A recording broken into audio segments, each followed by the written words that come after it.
the lovely, lovely Shobhaa. I'd like to say a few words about her as well. Miss Shobhaa is one of India's top best-selling authors. I think all of us know that. All her 17 books till date have topped the charts and created records. Spouse, The Truth About Marriage, that examines the urban institution of marriage, sold 20,000 copies on the first day of its release. It has been translated into several languages since then. Ms. Day has given a new definition to the mass market bestseller with her breakthrough, bold and highly individualistic style that spoke a new language. She is credited with having given birth to a very new, irreverent mix of Hindi and English. It's called Hinglish, and which is easily relatable to readers because she speaks to the readers in a really, really relevant and related manner. 4 of her titles, namely Socialite Evenings, Starry Nights, Sultry Days, and Second Thoughts, are course material in the University of London. Recipient of several awards for her journalistic contributions, Ms. Day writes prolifically for Indian and international publications. She runs 4 weekly columns in mainstream newspapers and magazines, including the Times of India, Bombay Times, Deccan Chronicle, Asian Age, and The Week. She has been the writer of several popular soaps on television, including India's first daily soap, Swabhiman. She also anchored a prestigious weekly show called Power Trip, which featured India's billionaires as never before. She participates on regular basis on important TV debates on Times Now, Headlines Today, and the editor's verdict on NDTV during the elections 2009. Her books are in translation, not kidding, in so many languages. Her books are in translation in Spanish, Italian, German, Hungarian, Portuguese, Turkish, Russian, Polish, and Korean at present. Her first book in its French edition was published by Actes Sud in 2010. She is on the Reader's Digest list, India's most trusted people, published in March 2010, along with Ratan Tata and Dr. Abdul Kalam. She is on the list of the 50 most powerful women in India, published by the DNA newspaper, March 2010, and in 2011 as well, on the 50 influentials. She is featured on the 2000 list of India's 50 most beautiful women in Hybrids. 2010 saw her emerge as a publisher in her own right with the launch of her own imprint by Penguin Books titled The Shobhaa Day Book. And she has gone back to fiction after 2 decades with a provocative new title, the soon-to-be published Sethi, that is creating waves in literary circles. So we're really, really, really honored, and it's amazing to have you here, ma'am. I'm sure this is like a huge step for her to have somebody like you sit in front of her and give that kind of motivation and support. We'd love to hear a few words from you. We request you to come up on the dais. Put your hands together for the one and only Miss Shobhaa Day.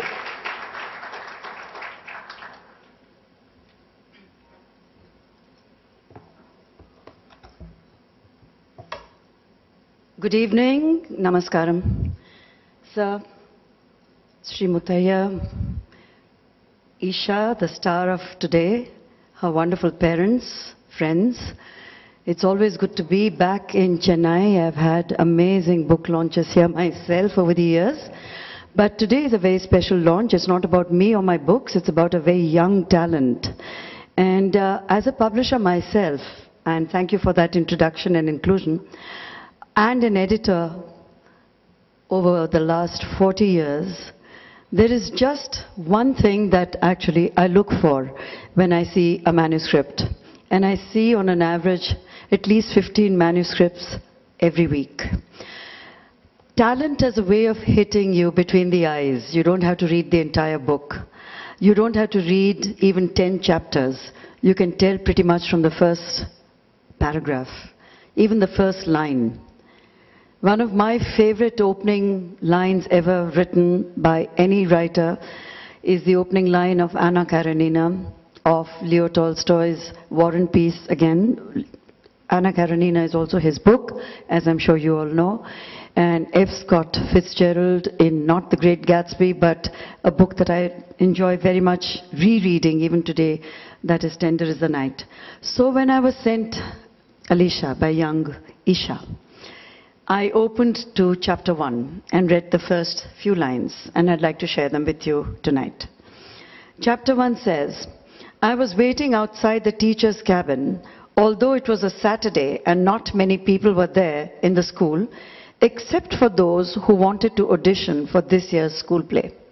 Opening sentence pretty much tells you her tone, her confidence, her purpose for writing this book. It tells you in a direct fashion, she is there to meet her teacher with an objective in mind. There is no ambiguity, there is no wishy-washy kind of a descriptive into what the narrative that follows. It sets the tone for the content. It's very important for a young writer to have understood that. A lot of very senior writers don't understand that. They can go for 20, 30 pages and you want to say as an editor, what is the book about? Can I please understand that very quickly? And I have to wade through 30 more chapters before you get to the point. Isha, you got to the point right away, and that is a point that you must remember in all your future writings, because the book already holds a promise for book 2 and book 3. You already started your book 2 in this very book itself. It's a kind of a jhalak, as they call it in my part of the world, of what we can expect from book 2. Having read the book quite thoroughly, I also feel that her sense of characterization is strong. Most first books are revelatory. They always are. So even if Isha chooses to say it's entirely from her imagination, I can see glimpses of Isha very clearly in Alisha. And it's a very pleasant glimpse, I have to tell you. Her mother, in her introduction earlier, it was mentioned that her mother finds her an unusually mature girl. Indeed she is, because the insights that she brings to her characters in the book, these insights are not that of a 13-year-old at all. When she discusses competition, when she discusses her own conflicts, when she talks about her anxieties, even her own feelings of sometimes mixed up feelings towards her friends, this is not a 13-year-old writing.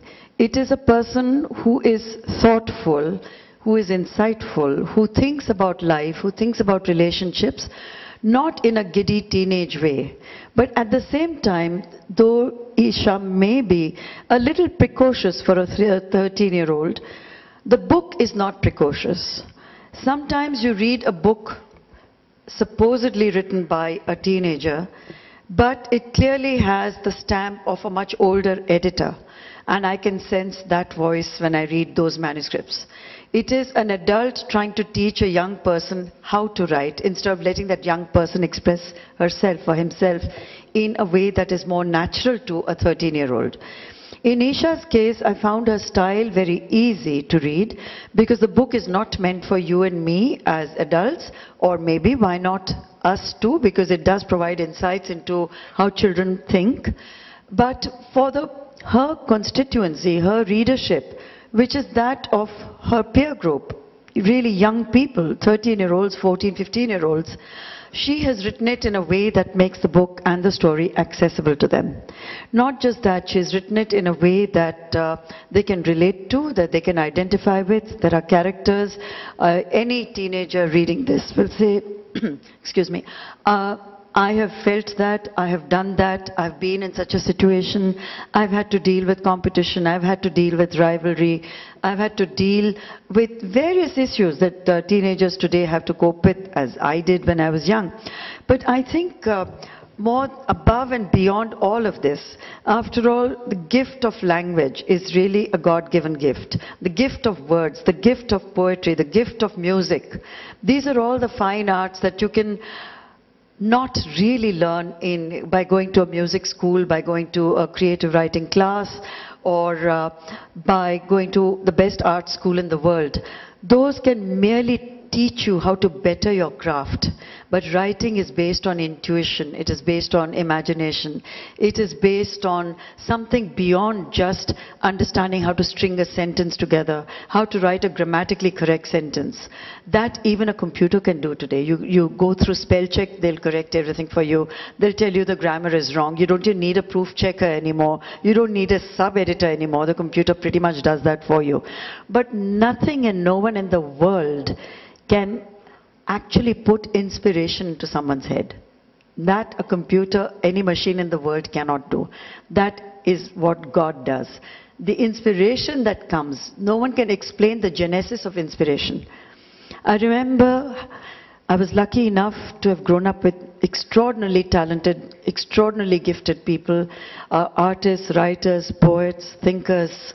And amongst them, amongst my very close and good friends was M.F. Hussain, and I was very privileged to know him very closely, to watch him work, to watch him create.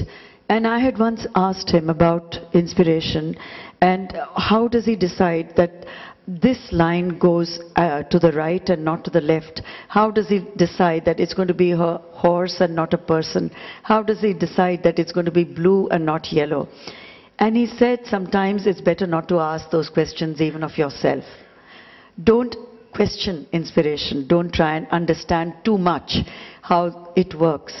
And as a writer myself, I often feel exactly the same way, because every single morning when I get to work, it is often with a blank canvas in front of me, as it is with artists, as it may be with Isha when she grows into a writer's career, a writer's vocation, if she doesn't become an engineer, that is, or she has two careers.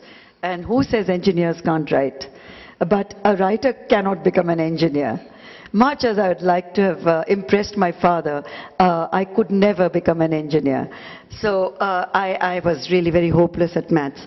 So with Isha, the background that she comes from, she's very fortunate to have parents and a loving brother who have understood her gift, who have understood that it is not just something that can be taken for granted, and having understood that, they are nurturing it in the best way possible. I can tell you, Isha, many years later, you'll recall this evening with gratitude, with deep, deep gratitude. You may not feel it now, you're still a child. This is probably a dream launch for any author. Forget about a 13-year-old child.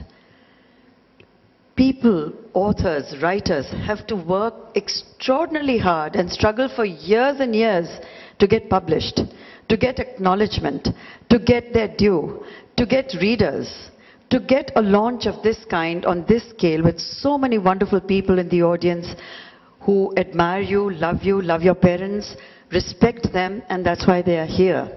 You will remember this moment, even if you write 100 more books, because this moment will never come back again. And it is thanks to their love and their pride in you that this evening is possible. And it is really their faith in you that touched me the most when they invited me here.